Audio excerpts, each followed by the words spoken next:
Bienvenue à toi sur ma chaîne YouTube.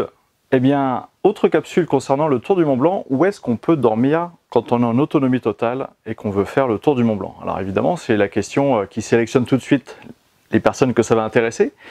Les personnes qui veulent dormir dans les refuges, il y a une vingtaine de refuges sur tout le parcours, donc là, la question est moins compliquée. Mais quand on est en autonomie totale, c'est-à-dire qu'on va vouloir bivouaquer, dormir à la Belle Étoile, eh bien, quels sont les lieux où on peut bivouaquer, quels sont les lieux où on ne peut pas bivouaquer? Eh bien, vous allez voir, c'est assez simple. Sauf exception, donc sauf arrêté préfectoral, en fait, en France, on peut bivouaquer. Alors évidemment, il y a des aires qui sont prévues pour cela. Généralement, c'est aux abords des refuges, où là, c'est autorisé de bivouaquer, sachant que vous avez aussi, à différents endroits, en fait, des aires pour bivouaquer. Alors, c'est simple, si vous partez des Ouches, eh bien déjà aux Ouches, éventuellement, vous pouvez faire un premier bivouac. Vous avez aussi un camping, je parle pour les personnes qui vont faire le tour anti-horaire du Tour du Mont Blanc. Vous avez aussi un camping, en fait, aux Contamines, où vous pouvez vous dormir, évidemment vous doucher et profiter des activités du camping. Puis après, en allant direction refuge de la Balme, eh bien là c'est pareil, vous avez soit vers le refuge de la Balme, en fait, deux zones qui sont prévues juste à côté du refuge, en fait, pour établir son bivouac, ou bien entre Courmayeur, entre en fait Notre-Dame de la Gorge et puis refuge de la Balme, et bien là c'est pareil, au bord du torrent, vous avez une zone qui est prévue pour ça, sachant que, moi je dirais quelque part, tant que vous ne dérangez personne, tant que vous êtes discret et tant que, ce qui est hyper important évidemment, c'est de ne laisser aucun déchet, aucune trace de son passage, eh bien en fait, vous pouvez quelque part bivouaquer un peu partout en France. Par contre, c'est plus du tout le même son de cloche côté italien. La loi italienne impose de bivouaquer au-dessus de 2500 mètres. Et alors là, je peux vous dire que ça se réduit énormément les possibilités de dormir en Italie de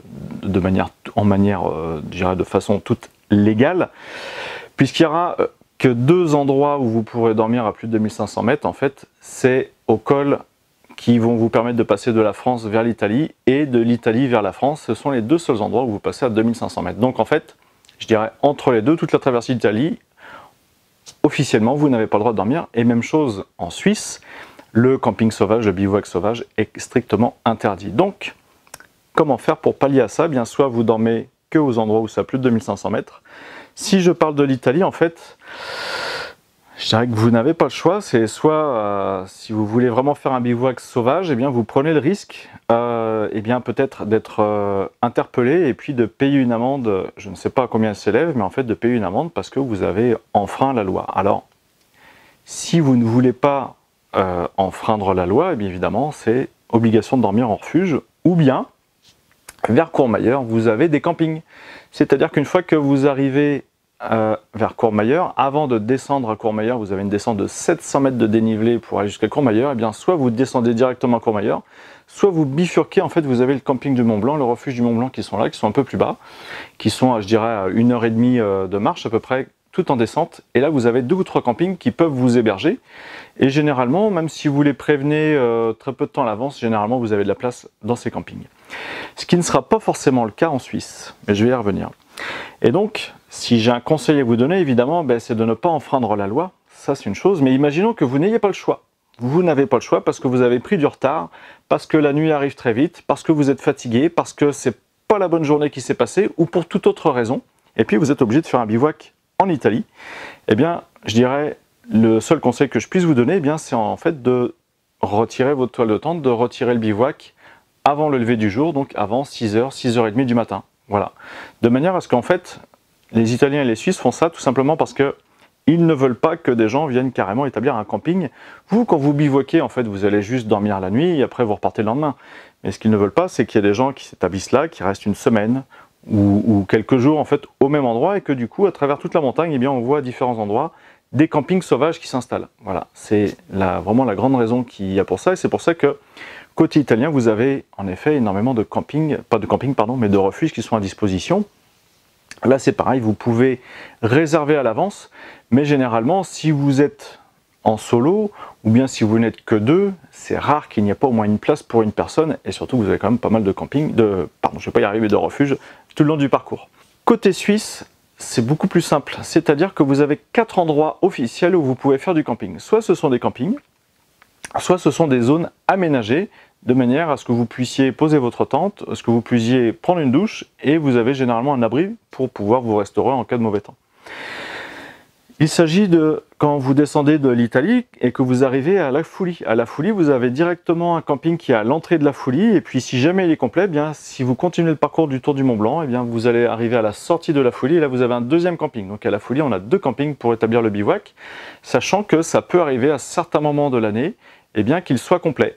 Donc là, eh bien, ça sera à vous de ruser, d'avoir de la créativité pour pouvoir dormir ailleurs éventuellement.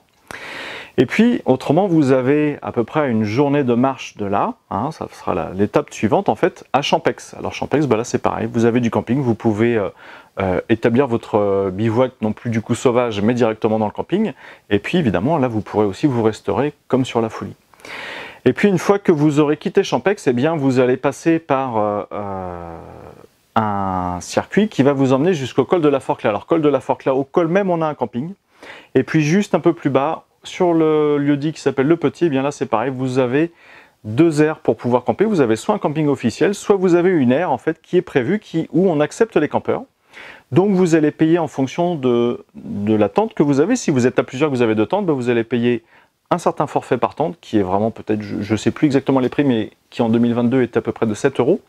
Et puis vous avez à partir d'une certaine heure en fin d'après-midi, eh bien la possibilité de prendre une douche. Donc vous allez payer 4 € pour avoir une certaine temporisation afin de prendre une douche, sachant qu'à côté vous avez un gîte où vous pouvez et vous restaurer, boire un coup,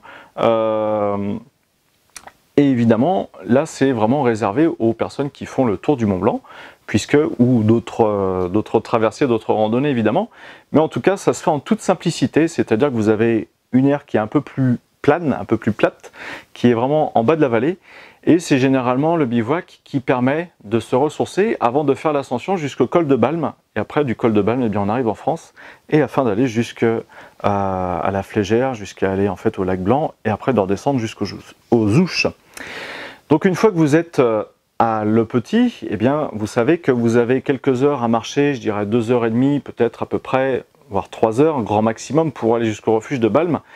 Et ensuite, eh bien, vous vous dirigerez vers le lac Blanc, vers la Flégère. Et là, c'est pareil, étant donné qu'on est de nouveau en France, vous pourrez trouver vers le lac Blanc, en fait, des aires, là où il y a le lac aussi, des aires où vous pourrez camper éventuellement. Et puis après, vous continuerez votre périple, votre randonnée, vers les Ouches. Alors un point qui est très important lorsque l'on fait du bivouac, c'est lorsqu'on va utiliser un réchaud, c'est d'être hyper précautionneux avec le feu du réchaud.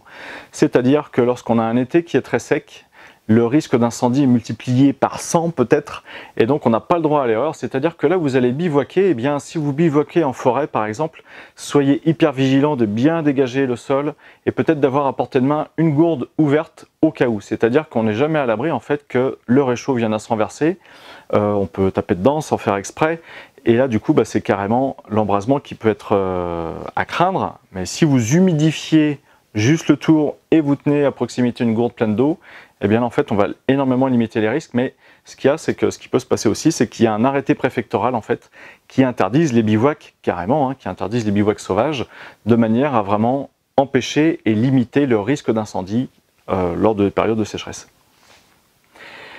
Eh bien je vous souhaite en tout cas d'excellentes randonnées, un excellent Tour du Mont Blanc s'il est à venir prochainement, et puis n'hésitez pas à vous abonner, à liker, et puis à laisser un petit commentaire, ça peut être juste un merci, un super pour ta vidéo par exemple. N'hésitez pas à partager aussi si vous le souhaitez cette vidéo, puisque ça permet d'amplifier le référencement, et puis je vous invite à aller voir mes différentes capsules pour mieux se préparer au Tour du Mont Blanc, et à très bientôt.